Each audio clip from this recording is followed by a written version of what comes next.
চাঁদাবাজি, অস্ত্রবাজি, বন্দুকধারী কয়েকটা মামলার আসামি তাদের বিরুদ্ধে মামলা রয়েছে। অথচ সেই মামলার আসামিদেরকে নিয়ে র্যাব কালকে সিভিল বেশে এসে আমাদের দলীয় কার্যালয়ে তাণ্ডব লীলা চালাইছে। এটা আমার মাথায় আসে না। এটা আমাদের দেশের কোন আইন দ্বারা পরিচালিত সেটা আমি বুঝি না। আমরা এখানে বিভিন্ন তথ্য পেয়েছি, বিভিন্ন সংবাদ মাধ্যমে জেনেছি তারা আমাদের ছিন্নমূলের 30 জন থেকে চাঁদা আদায় করেছেন।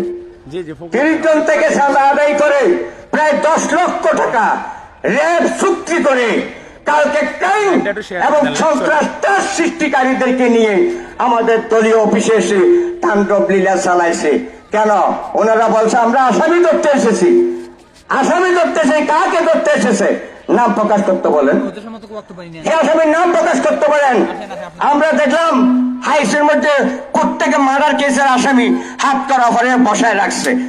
বসায় রাখি আমাদের এখানে আছে আমাদের দলীয় অফিসে ঢুকে আমাদের আলীনগরের শান্তিপ্রিয় এলাকা, আলীনগরের বিএনপির বিভিন্ন নেতৃবৃন্দর হাতে পাটাস করে হাত করা লাগাই দিছে। ব্যাপারটা কি? জনগণ এত সোচ্চার, জনগণ এত সচেতন, সাথে সাথে জনতার সাথে এই অপশক্তি ত্রাসের সাথে সংঘর্ষ শুরু হয়ে যায়। সংঘর্ষের এক পর্যায়ে জনতার তোপে পড়ে, জনতার তোপের মুখে পড়ে প্রশাসন তাদের শরীরে পোশাক পরতে বাধ্য হয়েছে। কালকে চোখে দেখেছি। তারপর আমার শান্তিপ্রিয় জনতা বুঝতে পেরেছে যে এরা র্যাব। তখন তো আমাদের জনগণ শান্ত হয়ে গেছে। দেখেন কালকে অনেক মিডিয়া, অনেক সংবাদপত্রের মাধ্যমে আমাদের বিরুদ্ধে কিছু মিথ্যা তথ্য প্রকাশ করা হচ্ছে। আমি সেই জন্য আজকের প্রতিবাদ সভা এবং মানববন্ধনের পক্ষ থেকে তীব্র নিন্দা এবং প্রতিবাদ জানাচ্ছি।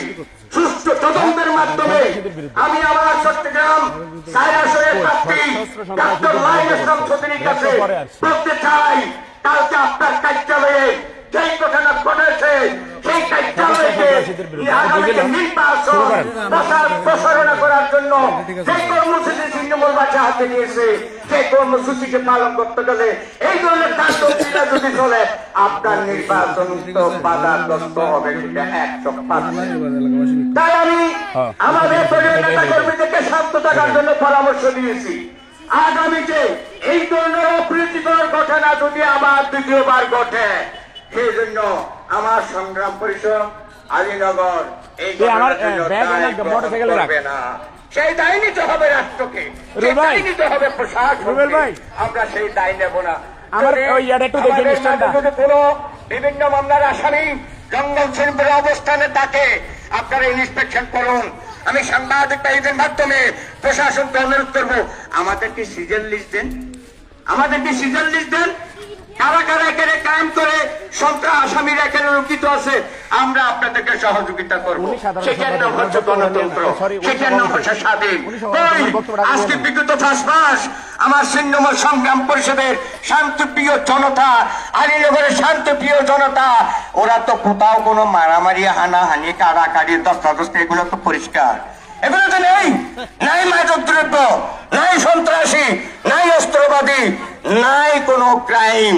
এই শান্তি পরিবেশের উপর কালকে অতর্কিত ভাবে এই ঘটনা তো কখনো আমাদের কাম্য নয়।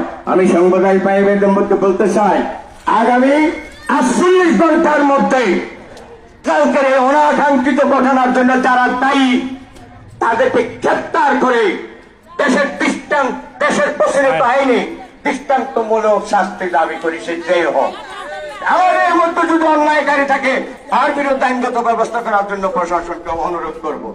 হয়তো মিথ্যা বানোয়ার যাদেরকে নিয়ে প্রশাসন কালকে তাণ্ডব লীলা চালাইছে তাদের বিরুদ্ধে অনেক মামলা, তাদের সাথে উড়ে বসা, তাদের সাথে চলাফেরা, তাদেরকে নিয়ে অভিযান। এটা কোন রাষ্ট্রের আইন? আসামিকে নিয়ে প্রশাসন অভিযান চালায়, সেটা আমার মাথায় আসে না। আসামি প্রশাসন একটা পিআরবি ল আছে, পিআরবি লতে আসামি ধরা, অভিযান দেওয়া, সেটা একটা কন্ডিশন আছে। আমরা তো অভিযানকে স্যালুট জানাই, অভিযানের বিরুদ্ধে আমরা নয়, অভিযানকে স্যালুট জানাই। অভিযান দেখ, আমরা সহযোগিতা করব।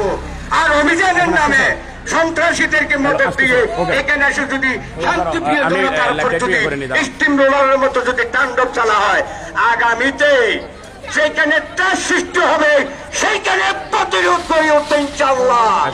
আজকে থেকে যান ছিন্নমূলের শান্তিপ্রিয় জনতা বিগত 5 মাস পূর্বে শান্তি উপভোগ করছে বিদায় রাস্তায় কাকে ডেকে নিয়ে আসা হয় নাই। আমার মা বোনদের উপর কালকে যে অত্যাচার চলেছে, মা বোনেরা এসেছে ঘরদুয়ার ছেড়ে সেই প্রতিবাদ করার জন্য। আমার যুবক ভাইদের উপর, আমার শান্তিপ্রিয় নেতৃবৃন্দের উপর যে তাণ্ডব লীলা চালানো হয়েছে, তাদেরকে ডেকে আনা হয় নাই। তাদের আত্মার তৃপ্তির জন্য, প্রতিবাদ জানার জন্য আজকে ছিন্নমূল সংগ্রাম পরিষদের প্রথম থেকে